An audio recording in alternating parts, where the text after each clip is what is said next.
The moment the water dripped from the ceiling onto my blanket, I knew something was wrong. But it wasn't just water. It was thick, black, and smelled like river mud and something rotten. My eyes went wide, and I looked up.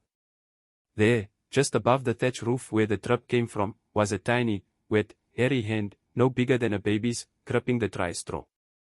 My name is Sibusiso. I live with my grandmother, Gogo, in a small crawl homestead on the edge of the cane fields. I'm 22, and I'm supposed to be a modern man. I don't believe in old superstitions, especially not the stories Gogo tells about the Tikoloshe. If you've never heard of it, the Tikoloshe is a scary little monster. It's like a small, evil dwarf, hairy, fast, and loves mischief. But it's more than just a prankster. Gogo says it causes bad luck, sickness, and can even sneak into your heart at night. The thing is, the Tikoloshe is said to ride on the backs of cows to steal milk and to hide underwater. About a month ago, things got weird. First, our best milking cow, Nomusa, started producing almost no milk. My uncle thought she was sick, but she looked fine. Then, my little cousin, Tobo, started waking up screaming every night, saying a small, furry man was sitting on his chest. Gogo put a brick under her bed legs, a tradition to make the bed too high for the creature to climb onto, but I just laughed. Gogo, I told her, it's just a nightmare. She looked at me with those old, serious eyes. The little evil one hides where the ground is wet, Sibusiso. And the cane fields are thick with the river. Last night was hot. I was trying to sleep, listening to the crickets. I felt that chilling drop, the one I told you about at the start. After I saw the hand, I froze. I didn't make a sound. The hand was pulling itself up slowly. I could hear the scratching of tiny, sharp nails on the dry thatch.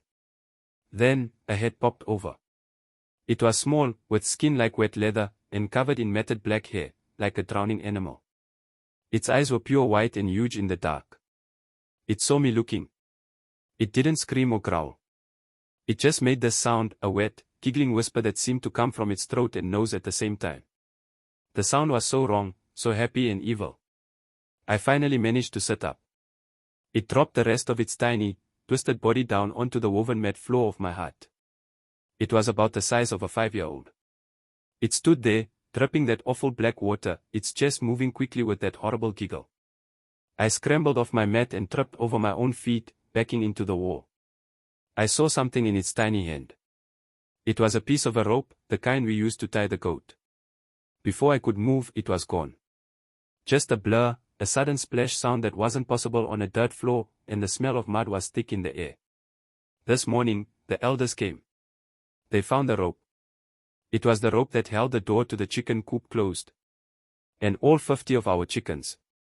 Every one of them was dead, not bitten or torn, but with their necks just slightly, cleanly twisted. And under Gogo's bed, the brick was missing. Now I'm sitting here, typing this out on my phone. The sun is going down. I have bolted the wooden door, but I know it won't help. I can still smell the mud, and I keep hearing that wet, happy, evil giggle in my ears. I'm afraid to turn the light off. What do I do? Please subscribe and comment.